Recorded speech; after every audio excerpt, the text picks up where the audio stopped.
Hi, I'm Susan Raff, and welcome to Real Talk. We are obviously still in a pandemic, which has been consuming and overwhelming for all of us, but we're also in an important election year, the race for governor, which is already heating up. Governor Ned Lamont has said that he plans or wants to seek another term. And we do have a handful of candidates who are in the ring, but perhaps the one making the biggest splash these days is Bob Stefanowski, who has announced his candidacy and is already putting ads out and spending millions of money into his own campaign. So we wanted to have Bob Stefanowski on Real Talk to talk about what's new, what's happening this time around, and what his message is. So thank you for joining us here on Real Talk. Thank you, Susan. I'm really happy to be on, and thanks for thinking of me. Right. I think, a lot of people want to know, like, why? I mean, this is a tough time to run for governor. Why would you want to do this, especially now we're in the middle of a pandemic? Yeah, first of all, it's a family decision. Obviously, Amy, I, and my three daughters talked a lot about it. We're not happy with the direction of the state. I think Governor Lamont seems to be a nice man, and I know he's trying. But I think people are tired of politicians putting politics ahead of the people out there. And I grew up in New Haven. I had a ton of opportunity, Susan. I didn't have a lot when I grew up. I had enough. And the state gave me a tremendous opportunity to build a career, have a great family, and I'd like to bring that back. And I think I've got a good sense of what the issues, and we can talk about them, obviously, the issues that people are concerned about. And I know I've got a biased view, but I don't think the governor has done a great job of addressing that.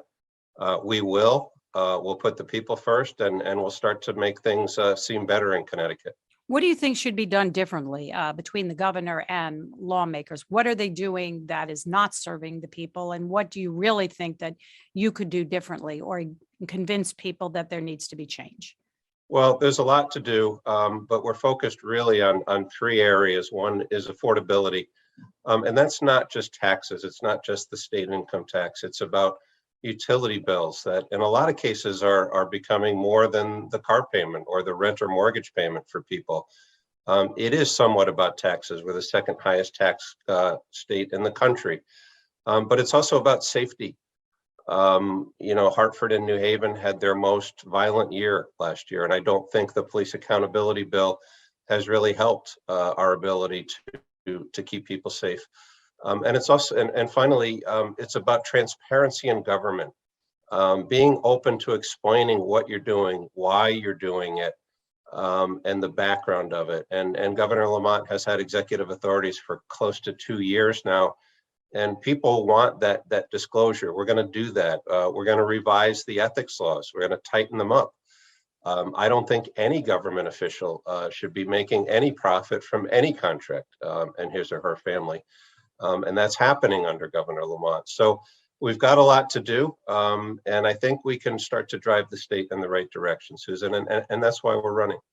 One of the things that you pushed for 3 years ago was eliminating the state income tax, which obviously everyone would like to see that happen. But the plan certainly was criticized. Is that something that you're going to push for again? And do you really think that that's a good way to go? I'm all for tax reform. And I think, again, it's going to be broader. I think income tax is relevant, and over time we'll try to get that rate down. I think more, though, what's on people's mind is property taxes and car taxes. That's a tough one because you have to cut a check 2 times a year. Governor Lamont promised that he was going to reduce property taxes by $300 million. To date, he hasn't even tried to do that. We will try to do it. I do think you have to protect, because a lot of that revenue goes into the towns and cities. You have to be able to protect them and make sure that they still have enough funding for education and safety. We'll come down very, very stringently on the utility companies. Right now, companies are paid, regardless of their performance, they get a guaranteed rate of return. 9.5%, I believe it is. And they shouldn't. They should get paid for performance. And if they perform well, they should get paid. But we've had situations like Hurricanes Irene and others where the response to getting power on has been weeks, if not months. and people's prescription drugs are going bad, and food is going bad. So I think, and executives that year still got $1 million bonuses. So it's a combination of things. Income tax will certainly be part of it, but it'll be a much broader platform this time, Susan. I think in fairness, though, things were done during the last legislative session, between Pura and the governor. The utilities were fined millions of dollars for their poor performance. So that ball has already been rolling. Are you saying that more needs to be done? I mean, I think that's a hot button issue. Obviously, people are upset, they lose power, and then they hear about, multi-million-dollar bonuses. But in fairness, there was some legislation to hold the utility companies more accountable, and that did happen under Governor Lamont's watch. There was, but if you remember, the head of Pura actually voted against the settlement with Eversource because she thought it was too lenient. That's extraordinary. Here's the head of the commission that regulates and should be looking out for the people, going against her own governor, saying it's not stringent enough. So yeah, were things done, but we certainly didn't change from the guaranteed pay model. And what happens is every fine that Pura gets right now, because they've got a guaranteed rate return, just gets baked into your utility payment. So it's a bit of a zero-sum game. And until you actually start to penalize some of the executives and pay them less than millions of dollars of bonus, and until you start to manage that return, it just happens that the utility payers, people that are paying these bills, are the ones that get hurt. And I don't think the head of the Pura would have voted against it if it was sufficient. Right. And, Governor Lamont's term is not over, but some of the, I guess some of the highlights, we have a surplus, right? We've paid down some debt, which certainly helps our state. And I think that, you've highlighted, certainly in your campaign, that, people are moving out of Connecticut. It's getting a little bit better. I think you all bumped us up a few notches, and maybe that's because people from New York moved into Connecticut during the pandemic. But I think you're right in the sense that people are frustrated with the way politics, but I think a lot of it has to do with the pandemic. There's some fairness to that, Susan, and you do have to be sympathetic to Governor Lamont. There was not a playbook for the pandemic. But let me point out a couple things. We've got a surplus. I guess it's approaching a couple billion. We got $5 billion from the federal government. If I gave you or any other family $1 million tomorrow, you'd be running a surplus too. So the question is, what did we do with that money? We know in West Haven, some of it was taken fraudulently. The governor has agreed, which I haven't seen the results yet. They agreed to audit the money that went to the municipalities, but that's about 10-15% of the money. Why aren't we auditing OPM and some of the other agencies where that money was spent? So, the governor likes to point to the U-Haul survey. There's American Van Line survey that came out, which is actually moving people, that showed Connecticut as the 4th highest migration state out in the entire country. So I don't think it's getting better. I think there's a fair amount of shuffling of facts around, and I could go on for hours, but we also have a pension liability that when you take the the state, the local, the teachers, close to $100 billion. So, if I've got $100 in my bank account, but I've got a $2,000 credit card bill, that's not solvency. And we're going to point that out in this campaign because the governor is going to run on that surplus, and it's false. It's a false narrative of what's happening in Connecticut. Right. I wanted to circle back. It is true that Connecticut is getting an historic and unprecedented amount of money, billions of dollars, not just in COVID relief money, but also infrastructure. And maybe what happened in West Haven with State Representative Michael DeMassa may be an isolated incident, but it does probably demand more attention on how that money is spent and more auditing, because it's very tempting to spend that money on many things. And now you're having calls for people saying, we want to prioritize that money, whether it's childcare. So there really needs to be more accountability of that money coming in. Well, and again, to your point, I don't know that any other instances happen. You would imagine with 169 towns that the law of averages would tell you that there is. But the important thing, Susan, is that's our money too, right? The federal money doesn't fall from the sky. That's our federal tax money. And we owe it to taxpayers of Connecticut to show how that $6 billion was spent. And there's been very little transparency around that. One of the things I will do as governor is hire an inspector general to go out and audit every single department. And I hope we don't find anything. I hope that all the money is being used properly.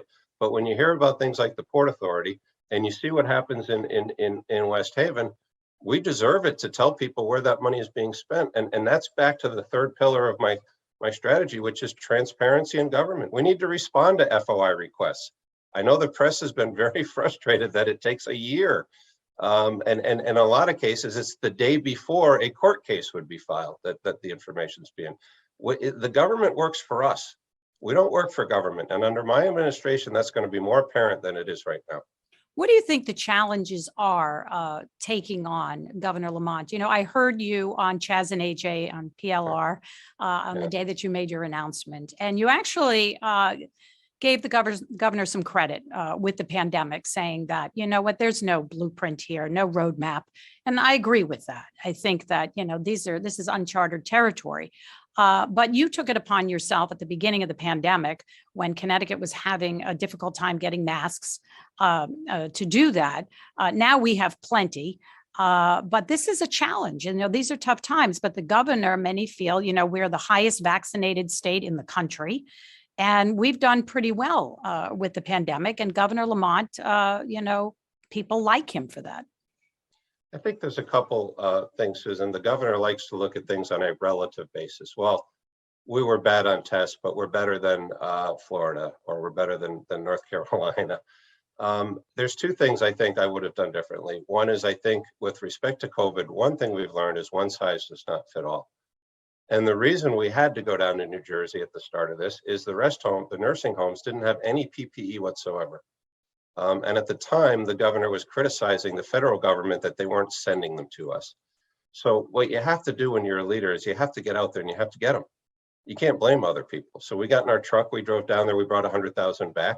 We burned through those in a day. So we ended up setting up a charity with the Jewish Federation of Greater New Haven, and we handed out 1.5 million. And that really helped people. The second issue, I think, is we were totally unprepared for Omicron. The fact that people were waiting in line for 3 hours for a simple home test during the holidays when they should have been back home with their families is unacceptable. And I know the governor might say, well, the entire country got caught. That doesn't relieve him from the responsibility. We got $6 billion from the feds. If we weren't keeping our drive-through testing sites open, if we weren't buying home test kits, if we weren't creating step-down facilities for hospitals so that we didn't have to put infected patients into nursing homes, what were we doing with the $5 billion? And he's got to take accountability for that. So I think you'll see a drop in his ratings with respect to COVID the next time they poll it. I'd like to talk to you about politics, the political climate in general. This week, Monty Frank came out making an announcement for a third party. And as you remember, he ran with Oz Griebel, a really likable guy. Everybody liked Oz Griebel and liked his message. But let's be honest. I mean, being a third party candidate is almost impossible. But this, now these days, I think there's a lot of anger with both parties and plenty of blame to go around. And people are very unhappy and disenfranchised with partisan politics. What do you say to that? That people may be turned off by both political parties, Republican and Democrats. It's a fair point, and people are tired of the toxicity, for lack of a better term. One of the things we're going to try to do, and one of the things I've done successfully in my career, and I acknowledge the corporate environment is different than government, but getting around diverse groups of people, listening to what they have to say. A lot of people surround themselves with people that are just like them because it's comfortable and you can have a good. I've made a career out of surrounding myself with people that are different. And I look forward to hearing the views of the Democrats in the legislature. And then we're gonna arrive at a decision, and we may disagree on more than what we agree on. But Governor Lamont likes to say he's got an open door policy. That's fine, but you also have to listen once they walk into your office. And I will do that. And I do think there's a lot more alignment between the parties than people realize. Both parties want quality education. The difference is in how you deliver it, right? I'm for school choice and the funding following the child. And in my view, the government, the Democrats are for continuing to throw money at a problem that hasn't been solved. So I do think there's more overlap. It's unfortunate, Susan, that it is so toxic because I think a lot of people don't run for office because of it. And we thought long and hard about it. My daughter called me last time she was up at college and she called me crying about one of the attack ads. Unfortunately, it's the nature of the business. I'd like to try to make it better. I'm going to work to make it better. And I think we can. I think when you look at state politics, absolutely. I think some of the best budgets, bipartisan budget, which came out during the Malloy administration, there's a lot of kudos and credit for that. But, in Washington, that doesn't seem to be the case. And I think people are very, very angry on both sides. And again, there's plenty of blame. I wanted to ask you about the Trump factor. I feel like I have to. I remember when the former president came to Connecticut. I think this was 3 or 4 years ago, you had called his visit cool. Do you still feel that way now in light of what happened on January 6th and this, narrative that he really won the election? Yeah, I guess to start, I think it's a fair question. I do think it's the only question Democrats want to talk about because they really can't talk about the economy. We're last or close to last in Connecticut. They can't talk about a lot of facts. Here's where I am, Susan. And I said it a year ago, what happened at the Capitol, it can't happen. It shouldn't have happened. It can't happen again. We should find out who was responsible. And there's an investigation undergoing. And if that includes the president, then he should be held accountable. I've been relatively consistent on this. I think some of his policies were good. I don't like the personal side of what he does. I don't like a lot of the tweets. But I really do believe this. And people say, well, you're dodging the question. I really do believe we got to start focusing on what's going forward. We keep talking about a president that hasn't been in office for 2 years.